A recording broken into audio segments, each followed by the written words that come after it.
આ દિવસોમાં વિધાનસભાનું સત્ર ચાલી રહ્યું છે। બજેટ સત્ર દરમિયાન આજે ગૃહના વિષય પર ચર્ચા ચાલી રહી છે, જેમાં વિસાવદરના ધારાસભ્ય ગોપાલ ઇટાલિયા દ્વારા વડોદરા અને અમદાવાદમાં કેટલા લોકો દારૂ પીધેલા પકડાયા છે અને કેટલા લોકોએ દારૂ વેચનાર છે તેમની કેટલા લોકોની ધરપકડ થઈ છે તે મામલે વિધાનસભામાં સવાલ ઉઠાવ્યો, ત્યારે તેમને શું જવાબ મળ્યો વિગતે વાત કરીએ। વૈષ્ણવજન તો તેને કહીએ જે પીડ પરાઈ જાનાને રે। મિત્રો, નવજીવન ન્યૂઝમાં આપનું સ્વાગત છે। હું છું ફૈઝાન। હાલ વિધાનસભાનું જે બજેટ સત્ર છે તે આજે 14મા દિવસમાં પ્રવેશ્યો છે।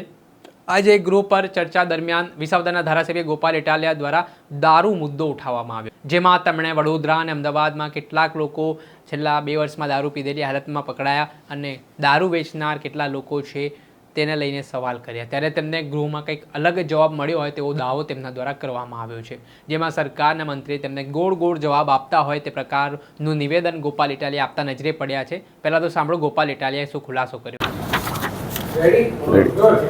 ગઈકાલે 9મી માર્ચ 2026ના દિવસે વિધાનસભામાં મારો એક પ્રશ્ન હતો 25 નંબરનો, અત્યંત અગત્યનો મહત્વનો મુદ્દો હતો, પણ સરકારે મને એનો વાસ્તવિક જવાબ આપવાના બદલે ગોળ ગોળ જલેબી જેવો જવાબ આપ્યો છે।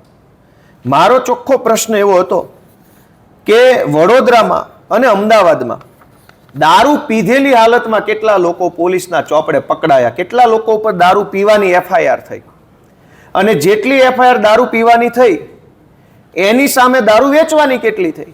સીધો જ પ્રશ્ન છે કે જે માણસે દારૂ પીધો એની પાસે 2 જ રસ્તા હોય છે, યા તો એ ઘરે બનાવીને પીવે યા તો માર્કેટમાંથી વેચાતો લઈ લે। તો સ્વાભાવિક છે કે સરકારે મને આપો આંકડો 32,464 લોકો દારૂ પીતા પકડાયા।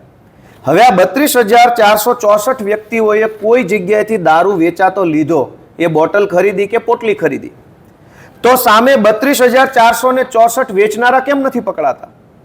આવો સીધો પ્રશ્ન હતો કે 32,464 પીતા પકડાયા, આ 32,464 લોકોને વેચનારા કોણ?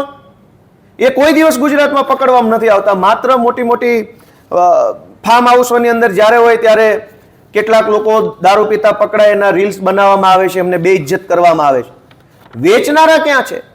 જેટલા પીનારા એટલા વેચનારા તો હોવાના જ, કેમ કે દરેક માણસ ક્યાંકથી દારૂ ખરીદે છે તો જ એ પીવે છે।